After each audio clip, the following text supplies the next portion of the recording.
guys, welcome to JJ Mom's Lifestyle. எல்லா போலும் இறைவனுக்கு இன்றைக்கி 2 வகையான இறால் சுத்தம் பண்ணுறதை பார்க்க போகிறோம். அப்புறம் ஒரு கனவா மீன் பார்க்க போகிறோம். ரொம்ப பிள்ளைங்களுக்கு இந்த இறால் கனவா மீன் சுத்தம் பண்ண தெரியாது.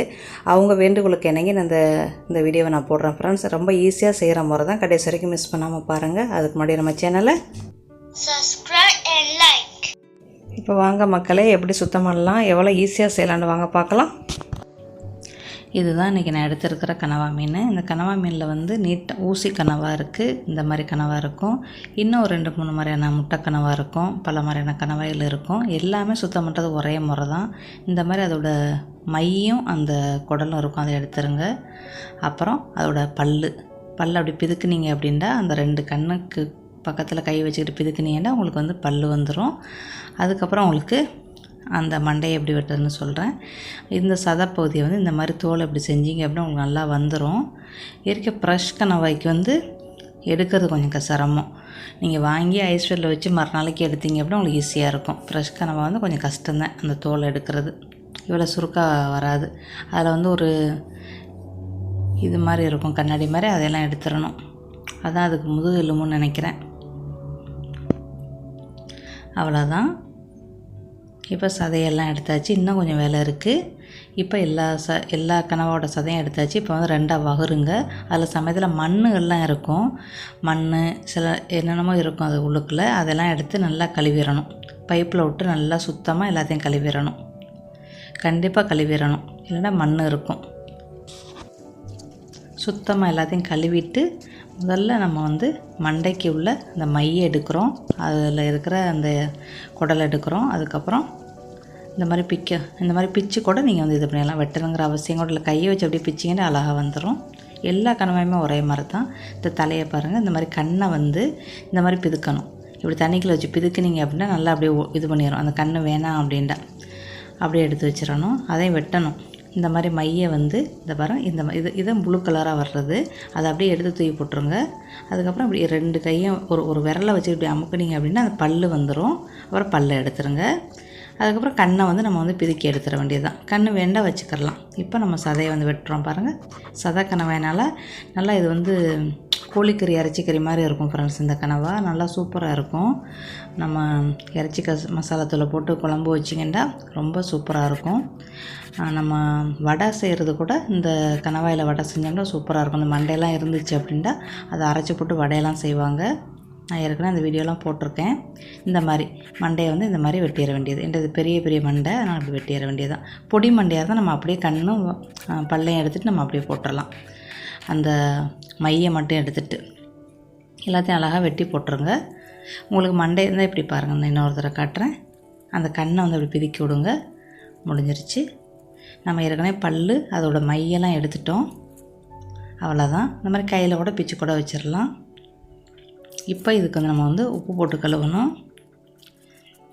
இந்த கனவை சாஃப்டாக வேகிறதுக்கு நம்ம என்ன செய்யணும், உப்பு போட்டு கழுவும் செய்யணும். அதுக்கப்புறம் எலுமிச்சம் அதை போட்டு கொஞ்ச நேரம் ஊற வச்சுட்டு கழுவிட்டிங்க அப்படின்னா உங்களுக்கு நல்லா சுருக்காக வெந்துடும். சரியா, ஒரு 10 நிமிஷம் ஊற வச்சுக்கலுங்க. இப்போ வாங்க பொடி இறால் எப்படி ஆயிடுதுன்னு பார்ப்போம். நம்ம வீட்டில் இந்த மாதிரி பொடி இறால் வாங்குறது ரொம்ப ரொம்ப குறைவு. எப்போவாவது என் வீட்டுக்காரங்க வாங்கிட்டு வருவாங்க. ஆனால் இது கொஞ்சம் நல்லாயிருக்கும். பொரிச்சு சம்பல்லாம் பண்ணோம்னா சூப்பராக இருக்கும். அப்புறம் இங்கே ஒரு காய் ஒன்று இருக்கும், அதில் சம்பல் போட்டு சாப்பிட்டோம்னா அது நல்லாயிருக்கும். அப்புறம் கோரிங்க, அதாவது மீன் கோரிங்க, அதுகளுக்கெல்லாம் போட்டாலும் நல்லாயிருக்கும்.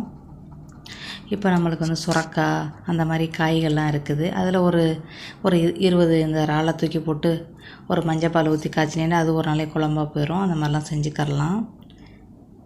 எல்லாத்துக்கும் நம்ம இந்த மாதிரி தலையை எடுத்துகிட்டு ஈஸியாகவே நம்ம ஆஞ்சிடலாம். அந்த மாதிரி எடுத்து போட்டு தோலோடையும் வைக்கலாம். தோல் வேணாட்டா தோலை எடுத்துடலாம். நான் முக்கியமாக மண்டை இது ஆஞ்சிடணும், நறுக்குன்னு இருக்கும். மண்டையை ஆஞ்சிருங்க. வாழை மட்டும் வச்சுக்கிட்டு எல்லாத்தையும் ஆயிறேன். இப்போ பாருங்கள், இந்த மாதிரி மண்டையை எடுத்துருங்க. எடுத்துகிட்டு தோல் ஃபுல்லாக எடுத்துட வேண்டியதான். உங்களுக்கு வாழெலாம் வேணாம் அப்படின்னா தோல் ஃபுல்லாக எல்லாத்தையும் எடுத்துருங்க. இந்த மாதிரி உருவுனேண்டா சூப்பராக வந்துடும். அவ்வளோதான், முடிஞ்சிருச்சு. இந்த பாருங்கள், இந்த மாதிரி தலையை எடுத்துகிட்டு அப்படி உருவுனேண்டா அந்த தோல்கள் எல்லாமே வந்துடும். விறுவிறுன்னு செஞ்சிடலாம். ரொம்ப கஷ்டமே கிடையாது ஃப்ரெண்ட்ஸ். இது ரொம்ப ஈஸியாக வந்துடும். அந்த குடல் கூட கொஞ்சோண்டு தான் இருக்கும். அது சமயத்தில் எடுக்கக்கூட நம்மளால் முடியாது. முடிஞ்சளவு எடுங்க அது, சரியா? நான் அப்புறம் பெரிய இறாலுக்கு வந்து சொல்லி காட்டுறேன் அது எப்படி குடல் எடுக்கணும். இதை வந்து நம்ம வந்து என்ன செய்யணும், அரைச்சி கண்டுகளுக்கு ஊற்றிடணும். நல்லா மிக்சியில் போட்டு அரைச்சி அந்த தோலெல்லாம் கண்டுகளுக்கு ஊற்றிட்டிங்கன்னா உங்களுக்கு வரும். இப்போ இந்த இறாலை ஃபுல்லாக கழுவி நம்ம டப்பாவில் போட்டு வச்சிட்டோம்னா இது நம்மளுக்கு 1 மாதம் வரைக்கும் நல்லாயிருக்கும். நம்ம தேவைப்படையில் எடுத்து யூஸ் பண்ணிக்கலாம். இல்லை சின்ன சின்ன டப்பாவில் கூட போட்டு வைக்கலாம். எப்பவும் போல் உப்பு போட்டு கழுவி எடுத்து வச்சிட வேண்டியதான் ஃப்ரெண்ட்ஸ், அவ்வளோதான். இது வந்து பொடி இறால் சுத்தம் பண்ணுறது. நான் ரொம்ப மண்டையை எடுத்துருவேன். பொதுவாக தோலோடு வச்சு வாலுக்கு கீழே வச்சுக்கிருவேன். அந்த வாலுக்கு மேலே அந்த தோல் இருக்கணும், அந்த மாதிரி வச்சுக்கிருவேன். சரியா? இப்போ வாங்க கொஞ்சம் பெரிய இறால் எப்படி சுத்தம் பண்ணலான்னு பார்ப்போம். இப்போ வாங்க ஃப்ரெண்ட்ஸ், கொஞ்சம் பெரிய இறால் எப்படி சுத்தம் பண்ணலான்னு சொல்லி கொடுக்குறேன். இந்த இறாலில் வந்து எனக்கு தெரிஞ்ச ஒரு 7-8 மாதிரி இருக்குது ஃப்ரெண்ட்ஸ். எனக்கு தெரிஞ்ச ஒரு கத்தி வேணும், ஒரு முள்ளுக்கரண்டி வேணும், ஒரு கத்திரிக்கோல் வேணும். இப்போ முதல்ல நம்ம கடைக்கு எப்படி சுத்தம் பண்ணுவோம் அப்படிங்கிறத அவங்களுக்கு முதல்ல சொல்லி கொடுக்குறேன். கடை வச்சுருவங்க எல்லாருக்குமே தெரியும். இதை அப்படியே கழுவிட்டு ஒரே ஒரு தண்ணி ஊற்றி கழுவிட்டு அப்படியே தொம்மியாமல் இல்லை கோரிங் அதுகளுக்குள்ள போட்டுருவாங்க. இப்போ நம்ம வந்து கடைக்கு நம்ம கடையில் உள்ளதையே தொம்மியாமல் செய்கிறதுக்கு எப்படி நான் சொல்லி கொடுக்குறேன். அந்த மீசையெல்லாம் வெட்டிடுங்க. மீசை அந்த கால்களெல்லாம் லைட்டாக கட்டிங் பண்ணிடுங்க. இதுக்கு வந்து குடல் எதுவுமே எடுக்கக்கூடாது. அப்படியே தொம்மியாமல் உங்களுக்கு போட்டிங்கன்னா சூப்பராக இருக்கும். எப்போ தானே சாப்பிட்றோம், அதனால் பிரச்சனை இல்லை. இந்த மாதிரி சுத்தம் பண்ணி நம்ம வந்து சீ ஃபுட் தொம்மியாம் அது செய்யலாம். அதுக்கு இந்த மாதிரி நீங்கள் தோல் மண்டை எதையுமே எடுக்கக்கூடாது. எடுத்திங்கன்னா அந்த டேஸ்ட் எல்லாம் போயிடும். இப்போ நம்ம வந்து வீட்டு முறையை பற்றி பார்ப்போம். மண்டை ஓட்டை மட்டும் எடுங்க. இது எனக்கு ரொம்ப நாளைக்கு சென்றுதான் எனக்கு தெரிஞ்சிச்சு. மண்டை ஓட்டுகளுக்கு இருக்கிற சதை வந்து சாப்பிட டேஸ்ட்டாக இருக்கும் அப்படின்னு என்னோடய ஃப்ரெண்டு தான் சொன்னாங்க. அதுலேருந்து நான் என்ன செய்கிறது, மண்டை ஓட்டை வச்சுக்கிட்டு கொஞ்சம் செய்கிறது. மண்டை ஓட்டோட சதை சூப்பராக இருக்கும். இந்த மாதிரி தோலை ஃபுல்லாக பிச்சுட்டு வாழை வேண்டாலும் பிச்சுக்கிறேங்க. நான் இதுக்கு வாழை பிக்கலை. நான் பொதுவாக வாழைக்கிட்டால கொஞ்சோன்னு வச்சுருவேன். இந்த மாதிரி கத்தியை வச்சு அதோடய முதுகு தண்டில் இப்படி வெட்டுங்க. வெட்டினீங்கன்னா அந்த குடல் வருது பாருங்கள். இதுதான் அரிக்கும். துஷ்டங்காரவங்களாம் அதை சாப்பிட்டீங்க அப்படின்னா உங்களுக்கு மூக்கிட்டெல்லாம் அரிக்கிறது காரணம் அதுதான். அப்புறம் இந்த வவுத்துக்கிட்டாலையும் அந்த மாதிரி கீறி விடுங்க. கை கொஞ்சம் பத்திரம் கீறி விட்டு எடுத்துருங்க, அவ்வளோதான். இப்போ வாங்க 3வது முறையை பார்ப்போம். இது இப்போ நம்ம மண்டையை அப்படியே பிச்சிட வேண்டியது. இந்த மாதிரி மண்டை வேண்டாம் அப்படின்னு நினைக்கிறோம். மண்டையை பிச்சுட்டு விறுவிறுண்டு அந்த வாளுகள் எல்லாத்தையும் எடுத்துகிட்டு ஒரு முள்ளுக்கரண்டி எடுத்துக்கிறோங்க. இது ஒரு முறை குடல் எடுக்கிறது. இந்த மாதிரி இப்படி செஞ்சீங்க அப்படின்னா உங்களுக்கு நல்லா குடல் வந்துடும். அவ்வளோதான், முடிஞ்சிருச்சு. கொஞ்சம் நேரத்தில் நீங்கள் கடன்னு செஞ்சிடலாம். எத்தனை கிலோ இறாலாக இருந்தாலும் ஒரு 1/2 மணி நேரத்தில் நீங்கள் செஞ்சிடலாம். இப்போ வாங்க 4வது முறையும் காட்டுறேன். இந்த மாதிரி ஓட்டை எடுங்க. ஓட்டை எடுத்துகிட்டு அதெல்லாம் எல்லாத்தையும் பிச்சுட்டு முள்ளுக்கரண்டியை வச்சு இந்த மாதிரி செஞ்சு அந்த குடலை எடுத்துருங்க. எவ்வளோ ஈஸியாக செய்கிறோம் பார்த்தீங்களா? அவ்வளோதான். இயற்கை வாளோடு வச்சுக்கிட்டு நீங்கள் இப்படி பொரிச்சிங்க அப்படின்னா சூப்பராக இருக்கும். ஆனால் மண்டையோடு பொரிச்சா ரொம்ப அழகாக இருக்கும் பார்க்குறதுக்கு. கடையிலெல்லாம் அப்படி தான் பொரிச்சு வைப்போம். அப்புறம் அவ்வளோதான், நல்லா கழுவிட்டு உப்பு மஞ்சத்தூளை போட்டு கழுவி எடுத்து வச்சுருங்க. இப்போ நம்ம வந்து வாஷ் பண்ணுறதை உங்களுக்கு காட்டுறேன். பைப்பில் விட்டு நீங்கள் ஒரு தடவை எதுவும் இருக்குதா, அழுக்கு எதுவும் இருக்குதா அப்படின்னு இந்த வகுந்த இடத்துலலாம் நல்லா ஒரு இறாலாக அப்படி செஞ்சு வச்சுருங்க.